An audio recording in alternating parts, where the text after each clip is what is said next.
আশঙ্কাজনক হারে বাড়ছে হামের প্রকোপ। প্রতিনিয়ত জেলা ও উপজেলার বিভিন্ন প্রান্ত থেকে আক্রান্ত শিশুদের নিয়ে হাসপাতালে ছুটছেন উদ্বিগ্ন অভিভাবকরা। এই যে গায়ে সারা শরীরে এগুলা কি উড়ি ফুরি গেছে, মাথাতে পাততলা পর্যন্ত পুরো মুখটা গা হয়ে গেছে।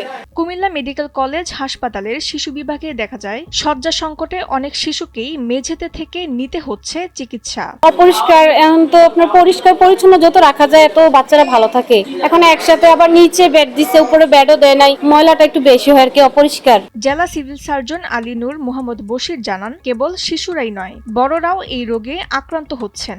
গত 18 মার্চ থেকে চিকিৎসাধীন 25 জনের মধ্যে 8 জন সুস্থ হয়ে বাড়ি ফিরেছেন এবং 2 জনকে উন্নত চিকিৎসার জন্য ঢাকায় পাঠানো হয়েছে। বর্তমানে হাসপাতালের নিবিড় পর্যবেক্ষণে রয়েছে 15 জন শিশু। 69টা স্যাম্পল আমরা ঢাকায় পাঠিয়েছি, তার মধ্যে আমাদের 18টা পজিটিভ হয়েছে।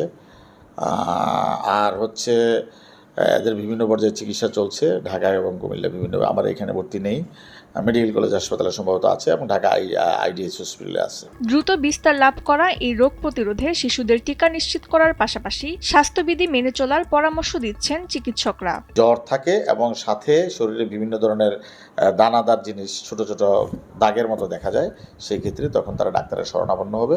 তখন সেটাকে আমরা বলবো সাসপেক্টেড এবং এটাকে তখন আমরা ব্লাড কালেকশন করে পাঠাবো। ওইখান থেকে যদি পজিটিভ হয় তাহলে হাম পজিটিভ, অথবা ধরতে হবে অন্য কোনো জ্বরের কারণে হয়তো সাথে রেশ আসছে। কুমিল্লা থেকে সংবাদদাতা রিয়াজ উদ্দিন তানভীরের পাঠানো তথ্যচিত্রে ডেস্ক রিপোর্ট তাসনিম হোসেন লিয়া।